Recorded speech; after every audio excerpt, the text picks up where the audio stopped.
YouTube channel Roopa ಅಭಿರುಚಿ. ಎಲ್ಲರೂ ಹೇಗಿದ್ದೀರಾ? ಎಲ್ಲರೂ ಚೆನ್ನಾಗಿದ್ದೀರಾ ಅಂದ್ಕೊಂಡಿದ್ದೀನಿ. ಇವತ್ತು ನನ್ನ ಚಾನಲಲ್ಲಿ ನಾನು ನವರಾತ್ರಿಯ ವಿಶೇಷ ಪೂಜೆ 9 ದಿನವೂ ನಾವು ಮಾಡ್ತೀವಲ್ಲ, ಸಾಯಂಕಾಲದಲ್ಲಿ ವಸ್ತಿಲ ಪೂಜೆ ಹಾಗೂ ಮನೆಯಲ್ಲಿ ವಿಶೇಷ ಪೂಜೆಗಳನ್ನೆಲ್ಲ ಮಾಡ್ಕೊಂಡು ಬರ್ತೀವಲ್ಲ, ಹಾಗೆ ಈ 9 ದಿನದ ಪೂಜೆನ ನಾನು ವ್ಲಾಗಲ್ಲಿ ತೋರಿಸ್ಬೇಕು ಅಂದ್ಕೊಂಡಿದ್ದೀನಿ. ಆಗುತ್ತೋ ಆಗಲ್ವೋ ಗೊತ್ತಿಲ್ಲ, ಹೆಣ್ಮಕ್ಳು ಪ್ರಾಬ್ಲಮ್ ಇರುತ್ತಲ್ವ, ಹಾಗಾಗಿ 9 ದಿನವೂ ಆದರೆ ತೋರಿಸ್ಬೇಕು ಅಂದ್ಕೊಂಡಿದ್ದೀನಿ. ಮೊದಲನೇ ದಿನ ಶೈಲಪುತ್ರಿಗೆ ಪೂಜೆನ ಅರ್ಪಿಸ್ತೀವಿ.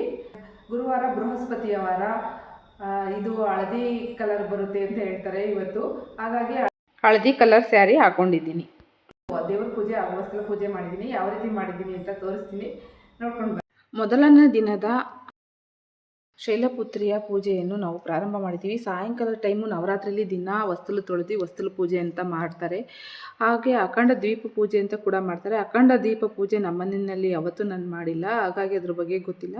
ಈ 9 ದಿನ ಸಾಯಂಕಾಲ ವಸ್ತುಲನ್ನು ತೊಳೆದು ನೀಟಾಗಿ ಅಲ್ಲಿ ಅರಿಶಿನ ಕುಂಕುಮ ಇಟ್ಟು ರಂಗೋಲಿ ಹಾಕಿ ಎಲ್ಲ ಈ ರೀತಿ ಪೂಜೆ ಮಾಡ್ತೀವಲ್ಲ, ಆ ರೀತಿ ಪೂಜೆನ ಪ್ರಾರಂಭ ಮಾಡಿದ್ದೇನೆ. ದುರ್ಗಾ ಮಾತೆನ ನೆನೆಸ್ಕೊಂಡು ಈ ನವರಾತ್ರಿಯಲ್ಲಿ ನಾವು ಹಬ್ಬ ಮಾಡ್ತೇವೆ. ಶ್ರೀ ಚಾಮುಂಡೇಶ್ವರಿ ತಾಯಿಯ ಆಶೀರ್ವಾದ ಎಲ್ಲರಿಗೂ ಇರಲಿ ಅಂತ ಅಂದ್ಬಿಟ್ಟು ಈ ಹಬ್ಬ ಪ್ರಾರಂಭ ಮಾಡಿದ್ದೇನೆ. ಎಲ್ಲರಿಗೂ ಈ ತಾಯಿ ಚಾಮುಂಡೇಶ್ವರಿ ಒಳ್ಳೇದು ಮಾಡಲಿ ಅಂತ ಆ ತಾಯಿನ ಕೇಳ್ಕೊತೀನಿ.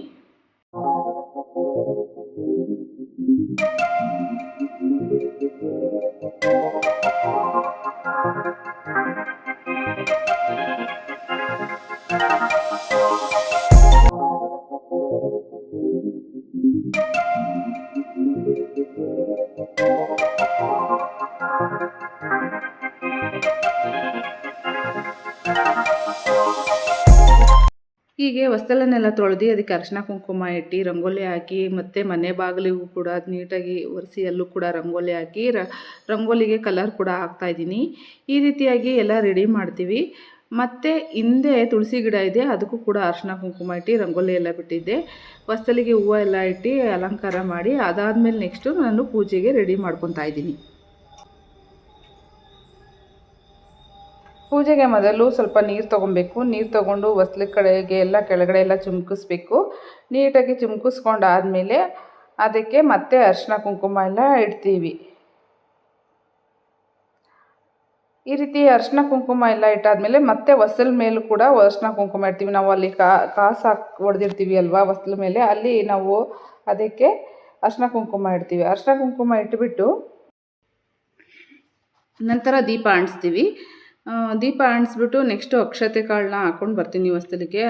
ಆಮೇಲೆ ಗಂಧದ ಕಡ್ಡಿ ಹಚ್ಚಿ ಗಂಧದ ಕಡ್ಡಿಯಿಂದ ಬೆಳಗ್ತೀವಿ ಮೇಲೆ ಇದು ವಸ್ತುಲಿಗೆಲ್ಲ. ಮತ್ತು ತುಳಸಿ ಗಿಡಕ್ಕೂ ಕೂಡ ಬೆಳಗ್ಬಿಟ್ಟು ಅಲ್ಲಿಗೂ 2 ಗಂಧದ ಕಡ್ಡಿ ಇಡ್ತೀನಿ. ಆಮೇಲೆ ಕರ್ಪೂರದ ಆರತಿ ಮಾಡ್ತೀವಿ. ಬೇಗ ಬೇಗ ತೋರಿಸ್ಬಿಟ್ಟಿದ್ದೀನಿ, ತುಂಬ ಉದ್ದ ಆದರೆ ನೋಡಲಿಕ್ಕೆ ನಿಮಗೂ ಬೇಜಾರಾಗುತ್ತೆ ಅಂದ್ಬಿಟ್ಟು. ಆಮೇಲೆ ಲಾಸ್ಟಲ್ಲಿ ಅರಿಶಿನ ಕುಂಕುಮ ತೊಗೊಂಡು ಅಕ್ಷತೆ ಇರುತ್ತಲ್ಲ ಅದನ್ನು ಕೂಡ ತೊಗೊಂಡು ಒಂದು ಹೂವು ಇಟ್ಕೊಂಡು ಹೂವು ಮುಡ್ಕೊತೀವಿ. ಈ ರೀತಿಯಾಗಿ ವಸ್ತುಲ ಪೂಜೆ ನಾವು ಮಾಡ್ತೀವಿ. ನಮ್ಮ ಮನೆ ಕಡೆ ಮಾಡೋದು ಇದೇ ರೀತಿ. ನಿಮ್ಮ ಕಡೆ ಹೆಂಗೆ ಮಾಡ್ತಾರೋ ಅಂತ ನೀವು ಹೇಳಿ. ಈ ತುಳಸಿ ಗಿಡ ಹಾಗೂ ತುಳಸಿ ಗಿಡದ ಮುಂದೆ ರಂಗೋಲಿ ಹಾಗೂ ವಸ್ತುಲಿಗೆ ಯಾವ ರೀತಿ ರಂಗೋಲಿ ಹಾಕಿದ್ದೀನಿ ಅಂತ ಈ ಕಡೆಯಿಂದ ಕೂಡ ತೋರಿಸ್ತಾ ಇದ್ದೀನಿ ನೋಡಿ.